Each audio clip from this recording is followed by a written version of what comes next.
Pembunuh pengusaha wortel menyerahkan diri.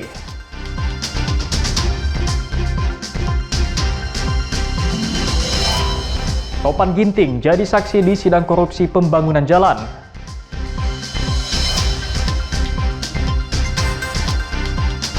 Raup cuan dari budidaya ayam American Silke.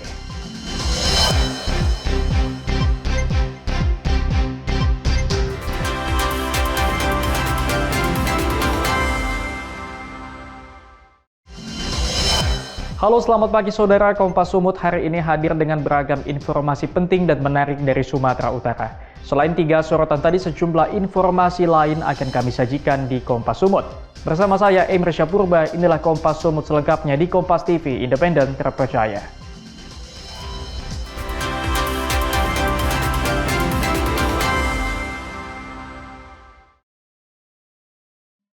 Saudara, pelaku pembunuhan seorang pengusaha wortel yang jenazahnya ditemukan terkubur di ladang kopi menyerahkan diri ke Polres Tanah Karo. Pelaku nekat membunuh karena kesal korban menagih hutangnya. Pelaku yang teridentifikasi berinisial GN menyerahkan diri ke Polres Karo 3 pekan pasca penemuan jenazah korban yang terkubur di area ladang kopi pada pertengahan September lalu. Pelaku mengaku nekat menghabisi korban karena keberatan ditagih hutang oleh korban. Pelaku sendiri meminjam uang korban untuk berjudi. Pelaku mengaku sudah mempersiapkan lubang untuk mengeksekusi pelaku di wilayah perladangan Dukum Siroga. Pelaku mengaku melakukan aksinya sendiri tanpa bantuan orang lain. Kepada pelaku, polisi mempersangkakan Undang-Undang 340 dengan ancaman hukuman mati. Hendri Setiawan, Kompas TV, Karo, Sumatera Utara.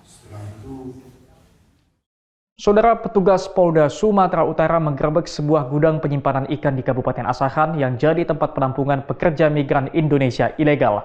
3 tersangka diamankan dalam kasus ini beserta 36 pekerja migran Indonesia ilegal yang akan ke Malaysia. Ini adalah rekaman video amatir yang direkam polisi ketika hendak menggerebek gudang penyimpanan ikan di kawasan Silau Laut, Kabupaten Asahan, Sumatera Utara.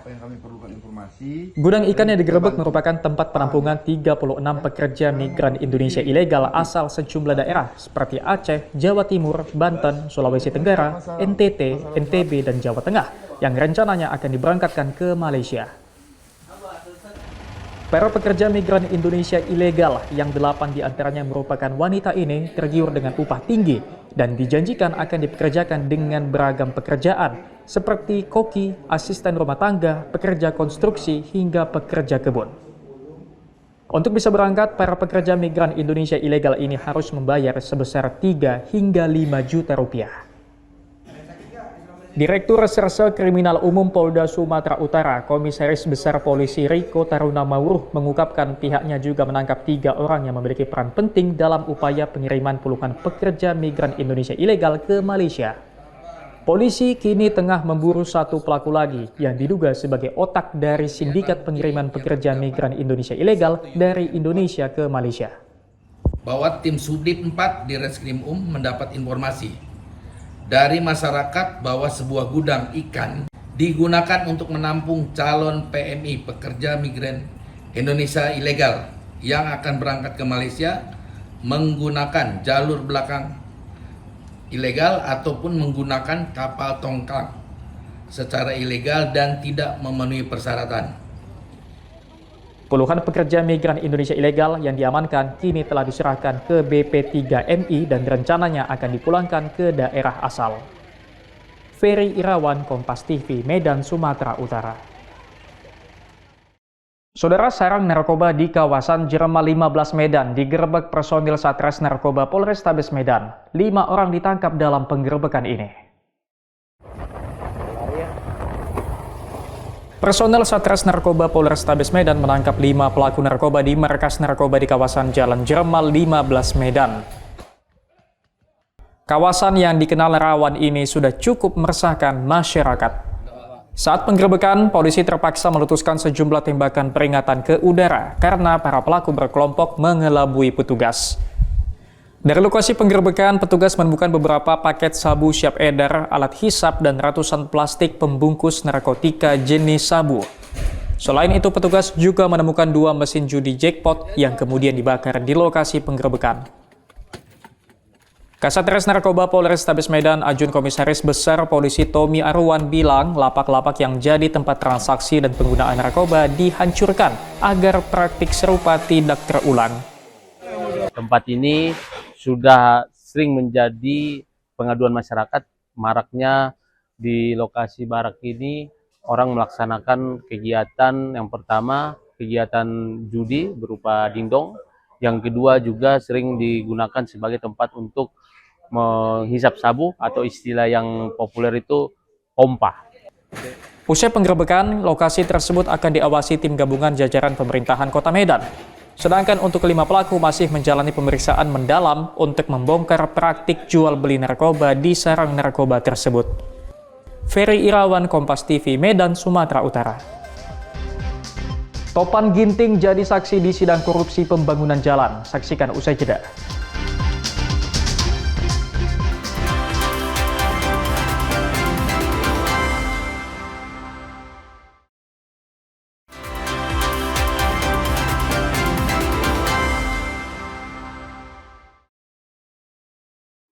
Masih bersama saya Emir Syapurba dalam Kompas Sumut. Saudara mantan Kadis PUPR Sumatera Utara Topan Ginting yang menjadi saksi dalam kasus korupsi pembangunan jalan di Sumatera Utara menyangkal telah menerima uang dari kontraktor. Namun terdakwa Akirun Piliang mengaku menyerahkan uang 50 juta rupiah ke ajudan Topan Ginting. Pengadilan Tipikor pada Pengadilan Negeri Medan kembali menggelar sidang korupsi proyek pembangunan jalan di Sumatera Utara dengan terdakwa Akirun Piliang selaku Direktur PT Dalihan Natolu Group dan anaknya Raihan Dulasmi Piliang selaku Direktur PT Rauna Namura. Kedua terdakwa didakwa melakukan suap kepada mantan Kepala Dinas PUPR Sumatera Utara Topan Ginting agar menang dalam tender proyek pembangunan jalan. Mantan Kadis PUPR Topan Ginting yang hadir sebagai saksi dicecar pertanyaan oleh Jaksa Penuntut Umum dari KPK terkait dengan pertemuannya dengan pihak kontraktor. Majelis Hakim juga memastikan apakah dalam pertemuan mantan Kadis PUPR Sumatera Utara Topan Ginting dengan terdakwa Akirun Piliang ada pembicaraan terkait biaya komitmen yang sering dijadikan modus suap dalam proyek pemerintahan. Topan Ginting dengan tegas menyatakan tidak ada pembahasan terkait biaya komitmen dan juga tidak menerima uang. Hal itu dibenarkan terdakwa Akirun Piliang, namun saat pertemuan Topan Ginting menyatakan sesuatu yang kemudian diartikan terdakwa sebagai kode biaya komitmen. Terdakwa kemudian menyerahkan uang 50 juta rupiah kepada ajudan Topan Ginting. Tidak seperti itu. Lalu bagaimana sepertinya? Uangnya diberikan kepada ajudannya. Kok bisa begitu? Kebiasaan. Jaksa Penuntut Umum dari KPK Eko Wahyu Prayitno memastikan meski Topan Ginting tidak mengaku menerima uang, pihaknya tetap yakin karena telah memiliki saksi. Meskipun Topan itu menyangka telah menerima uang 50 juta, namun kami kan juga punya saksi-saksi, nantilah kita buka apa sih yang menjadi dasar kok kami itu yakin ada penerimaan uang.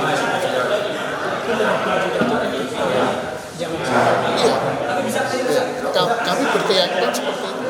Ajudan itu tadi ya Pak? Ya nanti dulu, nanti sesuai fakta persidangan. Berarti ajudannya dihadirkan untuk jadi memberikan kesaksian? Sebelumnya, mantan Kadis PUPR Topan Ginting terjaring dalam operasi tangkap tangan oleh KPK dalam kasus korupsi pembangunan jalan di Sumatera Utara. 5 orang kemudian ditetapkan sebagai tersangka. Roganda Malau, Kompas TV, Medan, Sumatera Utara. Saudara, peringatan Hari Ulang Tahun TNI ke-80 di Kota Medan dipusatkan di kawasan Lapangan Merdeka, Kota Medan. Selain menggelar apel gabungan, Kodam 1 Bukit Barisan juga menggelar defile alutsista serta hiburan rakyat. Bertakwa kepada Tuhan Yang Maha Esa. Ribuan masyarakat Kota Medan antusias memenuhi kawasan lapangan Merdeka Medan untuk memeriahkan Hari Ulang Tahun TNI ke-80. Selain menggelar upacara, Kodam 1 Bukit Barisan juga menggelar defile pasukan dan alutsista yang cukup menarik perhatian warga. Warga juga diberi kesempatan untuk naik dan ikut dalam parade memeriahkan Hari Ulang Tahun TNI ke-80. Warga juga terlihat antusias berfoto di sejumlah kendaraan militer yang berada di lokasi perayaan. Dedi Rizky Ginting, Kompas TV, Medan, Sumatera Utara. Saudara, lahan tak produktif seluas 60 hektar di Desa Runding, Kabupaten Mandailing, Natal disulap menjadi lokasi agrowisata. Kini desa yang berada di pinggir perbukitan ini selalu ramai dikunjungi wisatawan, terutama di saat musim panen. Hampir setiap hari, Desa Runding di Kecamatan Panyambungan Barat, Kabupaten Mandailing, Natal dipenuhi wisatawan dari berbagai daerah. Di desa yang terkenal dengan agrowisata buah ini, pengunjung dapat memanen aneka buah seperti buah lengkeng, rambutan, alpukat, hingga durian yang tumbuh subur di lahan-lahan milik warga di desa ini. Desa kecil di pinggiran perbukitan ini sukses menjadi tujuan agrowisata setelah salah seorang petani Azwar Pulungan mengembangkan lahan tidur milik keluarganya seluas 15 hektar menjadi kebun buah terintegrasi sejak 7 tahun lalu. Ide kreatif alumni Institut Pertanian Bogor ini menjadi inspirasi bagi warga desa lainnya untuk ikut bercocok tanam buah. Kini lahan tidak produktif seluas 60 hektar di Desa Runding sudah menjadi lokasi agrowisata buah. Nah, tanaman tua, tanaman buah kita udah mulai berbuah, udah mulai berproduksi. Nah, disinilah masyarakat pada umumnya di Desa Runding ini tertarik dan menanam rata-rata menanam buah. Hampir, kalau nggak salah mungkin hampir 60 hektar sekarang tanaman buah yang ada di Desa Runding. Khairul Bazar, Kompas TV, Mandailing, Natal, Sumatera Utara. Raup cuan dari budidaya ayam American Silky, saksikan usai jeda.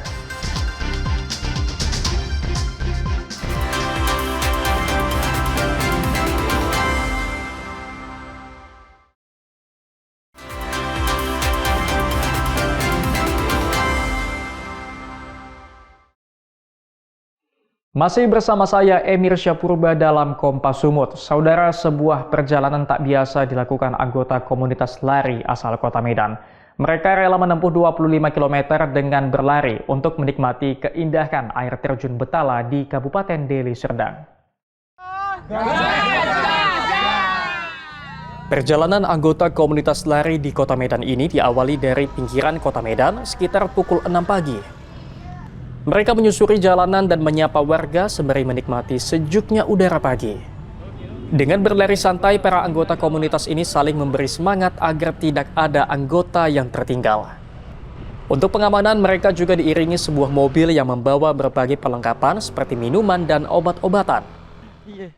Setelah 3 jam berlari dengan menempuh jarak 25 km, mereka akhirnya tiba di air terjun Betala di Kabupaten Deli Serdang. Kalau untuk awalnya sih perasaan yang pasti itu perasaan capek, lelah. Cuman begitu sampai di air terjun ini, lihat air terjunnya, lihat air-airnya, dengar suaranya itu kayaknya capeknya itu terbayar gitu. Ada kepuasan tersendiri. Nah, untuk kondisi medan larinya seperti apa Bang menuju kemari dari Kota Medan? Kalau kondisi larinya sendiri, jalurnya sendiri ya jalur aspal sebenarnya. Cuman yang menjadi tantangannya itu elevasinya, elevasi hampir 300 meter sampai ke titik ini gitu. Air terjun dengan tinggi 20 meter ini tidak hanya menjanjikan keindahan, namun kesegaran bagi para pelari usai menempuh perjalanan yang cukup panjang. Tidak sedikit pelari yang langsung terjun ke air untuk menyegarkan diri setelah lelah berlari. Dedi Zulkifli Terigan, Kompas TV, Deli Serdang, Sumatera Utara. Saudara, sebuah terobosan dilakukan Kejaksaan Negeri Karo dengan memanfaatkan barang bukti tindak pidana menjadi alat praktik bagi siswa STM. Inovasi ini sebagai bentuk kepedulian akan dunia pendidikan dan meningkatkan nilai ekonomi barang bukti tindak pidana yang ada.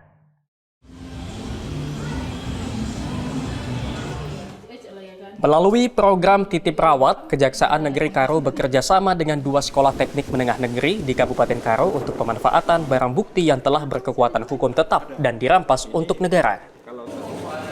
Barang bukti berupa sepeda motor yang tidak memiliki nilai ekonomis tinggi diserahkan kedua STM negeri di Kabupaten Karo untuk menjadi bahan praktik bagi siswa sekolah. Diharapkan para siswa STM tersebut dapat memperbaiki sepeda motor sehingga dapat meningkatkan nilai ekonomisnya. Jadi program Titip Rawat ini sebenarnya barang bukti yang sudah berkekuatan hukum tetap yang mana dalam putusannya itu dirampas untuk negara, itu kan akan kita lelang pada akhirnya nanti Bang untuk meningkatkan PNBP kita. Nah, agar PNBP kita itu nanti meningkat, itu barang bukti kita itu kita titipkan untuk diservis yang mana keadaannya atau kondisinya itu tidak baik kepada SMK Negeri 1 Merdeka sehingga nanti pada saat lelang nilainya itu meningkat begitu. Kepala Sekolah STM Negeri 1 Merdeka mengaku senang dengan adanya kerjasama dengan Kejaksaan Karo karena para siswa memiliki lebih banyak kendaraan yang dapat digunakan sebagai bahan praktik. Jadi pada prinsipnya kami dari besar SMK Negeri 1 Merdeka ya sangat bersyukur mendapatkan inovasi ini. Kenapa kita sangat bersyukur? Karena kan selama ini kan anak-anak kita praktek mungkin dengan unit-unit yang sudah tertentu.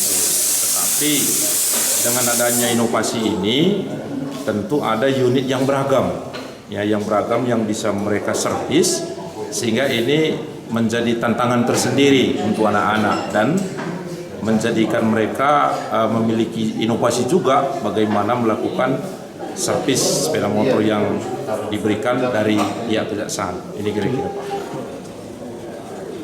Saat ini sebanyak 6 unit kendaraan jenis sepeda motor dipinjamkan ke 2 sekolah kejuruan. Nantinya kendaraan yang telah diperbaiki akan ditukar kembali untuk dijadikan alat uji praktik. Hendri Setiawan, Kompas TV, Karo, Sumatera Utara. Saudara, berawal dari coba-coba, pemuda di Kabupaten Mandailing, Natal, Sumatera Utara raup keuntungan dari budidaya ayam impor American Silky. Ayam berpenampilan unik ini menjadi peluang usaha baru. Berawal dari browsing di media sosial, seorang pemuda tertarik memelihara ayam unik American Silky. Tahap awal, Rashid hanya memelihara 2 ekor dan diposting lewat akun pribadinya. Namun tanpa disadari, banyak komen warga dan berminat untuk membeli ayam miliknya. Melihat respon tersebut, Rashid kemudian mengembangkan ternak ayam silky berwarna putih dan hitam. Ayam berpenampilan unik dengan bulu lembut menutupi hampir seluruh badannya ini, kini sudah banyak dan diberi kandang sederhana. Menurut Rashid, beternak ayam unik ini tidaklah rumit. Hanya dengan memperhatikan ketersediaan pakan serta kebersihan kandang menjadi faktor yang menentukan. 3 tahun membudidayakan ayam ini, Rashid hanya memiliki 1 pasang indukan dan kini sudah memiliki 70 ekor ayam American Silky. Alhamdulillah, kalau ada anakan, kalau ada ready anakan di kandang, pasti habis kalau saat ini. Tapi kalau dari peminatnya dia kebanyakan dari luar kota. Dikirim ke misalnya ke Padang Sidimpuan, ke Rantau Prapat, ke Medan juga pernah diantar di sekitar. Artinya cukup menjanjikan lah ya di sini? Iya, cukup menjanjikan. Untuk kendala sendiri selama ternak ayam seperti ini, untuk kendala yang kita Kalau kendalanya paling sekarang kan pakannya lagi mahal. Pemuda asal Kelurahan Siantar, Kabupaten Mandailing, Natal ini mematok harga ayam silky Rp200.000 per pasang anakan. Peminat ayam American Silky kini berkembang, tak hanya di Kabupaten Madinah, namun luar daerah seperti Medan, Padang, Palembang, hingga Sumatera Selatan. Tim Liputan Kompas TV, Mandailing, Natal, Sumatera Utara. Sampai di sini Kompas Sumut hari ini. Anda bisa menyimak video tayangan kami di kompas.tv atau menyaksikan siaran langsung via streaming di kompas.tv/live. Kami undur diri, tetap saksikan rangkaian program berita di Kompas TV, independen terpercaya.